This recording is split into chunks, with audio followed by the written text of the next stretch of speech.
ನಮ್ಮ native Shivamogga district Thirthahalli taluk Mandagadde ಹೋಬಳಿ ಕುಳುಂಡೆ ಗ್ರಾಮ ಶೇಡ್ಗಾರ್ ಅಂತ. ತುಂಬ ವರ್ಷದಿಂದ ನಾವು ಶುಂಠಿ ಬೆಳೀತಾ ಇದ್ವಿ. ಈ ಶುಂಠಿ ಬೆಳೆಯಿಂದ ನಮಗಾಗಿರುವಂಥ ಸಮಸ್ಯೆ ಅಂದರೆ ಈ ಕೊಳೆ ರೋಗದ ಒಂದು ಕಾಟದಿಂದ ನಮಗೆ ಶುಂಠಿ ಬೆಳೀಲಿಕ್ಕೆ ಆಗೋದಿಲ್ಲ ಅನ್ನೋ ಮಟ್ಟದಲ್ಲಿ ಇದ್ವಿ. ಆದರೂ ಬಿಟ್ಟಿರಲಿಲ್ಲ, ಸ್ವಲ್ಪ ಹಾಕಿದ್ವು. ನಮಗೆ ಈ ಸುಣ್ಣವನ್ನು ಉಪಯೋಗಿಸಿ ಇದರಿಂದ ಒಳ್ಳೆ ರಿಸಲ್ಟ್ ಇದೆ ಅಂತ ಹೇಳಿದ್ರು. ನಾನು ನೋಡೋಣ ಅಂತ ಒಂದು 50 kg ಶುಂಠಿಯನ್ನು ಹಾಕಿದ್ದೆ. ಪ್ರಾಯೋಗಿಕವಾಗಿ ಸುಣ್ಣನ ನೋಡಬೇಕು ಅಂತ ಹೇಳ್ಕೊಂಡು ಹಾಕಿದಾಗ ಮೀನ್ ಶಕ್ತಿ ಈ ಸುಣ್ಣದಲ್ಲಿ ಕ್ಯಾಲ್ಸಿಯಮ್ಮು ನಂತರ ಮೆಗ್ನೀಷಿಯಮ್ಮು ಇವತ್ತು ಒಳ್ಳೆ ಕೆಲಸ ಮಾಡುತ್ತೆ ಅನ್ನೋದಕ್ಕೆ ನನಗೆ ಇದು ನಿದರ್ಶನ ಆಯಿತು. ಯಾವ ವರ್ಷನೋ ನಾವು ಕೊಳೆ ರೋಗ ಇಲ್ಲದೆ ಇವತ್ತು ಶುಂಠಿಯನ್ನು ಕಿತ್ತಿರುವಂಥ ವರ್ಷ ಇಲ್ಲ.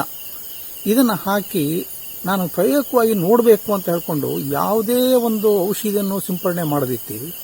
ಇವತ್ತು 80-90 ಭಾಗ ನಮಗೆ ಇವತ್ತು ಯಾವ ರೋಗ ಇಲ್ಲದೆ ಇರುವಂಥದ್ದು ಇವತ್ತು ಶುಂಠಿ ಬೆಳೆಯಲ್ಲಿ ನನಗೆ ಕಂಡು ಬಂದಿದೆ. ಇದರಿಂದ ಖಂಡಿತ ನಮಗೆ ಉಪಯೋಗ ಆಗಿದೆ ಅಂತ ನನ್ನ ಅನಿಸಿಕೆ. ಖಂಡಿತ ಇದನ್ನು ಎಲ್ಲರೂ ಉಪಯೋಗಿಸ್ಕೊಳ್ಬೋದು. ಇದೇ ರೀತಿ ಶುಂಠಿ ಎಷ್ಟು ಮಟ್ಟಿಗೆ ಹೂ ಬರುತ್ತೆ ಅನ್ನೋದ್ರ ಮೇಲೆ ಈಲ್ಡನ್ನು ನಾವು ಲೆಕ್ಕ ಹಾಕ್ಬೋದು. ಈ ಹೂ ಬಂದಿರೋದು ಅನಂತರ ಇದು ಟಿಲ್ಲಸ್ ಬಂದಿರುವಂಥದ್ದು ಖಂಡಿತ ಇವತ್ತು ಇದರಿಂದನೇ ಇವತ್ತು ನಾನು ಬೇರೆ ಯಾವ ಒಂದು ಕೆಮಿಕಲನ್ನು ಹೆಚ್ಚಾಗಿ ಉಪಯೋಗಿಸಿಲ್ಲ. ನಾನು ನಮ್ಮ ಕಾಂಪೋಸ್ಟ್ ಗೊಬ್ಬರ ಬಿಟ್ಟರೆ ಈ ಸುಣ್ಣವನ್ನೇ ಮೇಜರಾಗಿ ಉಪಯೋಗಿಸಿದ್ದು ಖಂಡಿತ ಹೆಲ್ಪ್ ಆಗಿದೆ. ಇದು ಹೆಲ್ಪ್ ಆಗುತ್ತೆ ಅಂತ ಒಂದು ನನ್ನ ಅನಿಸಿಕೆ.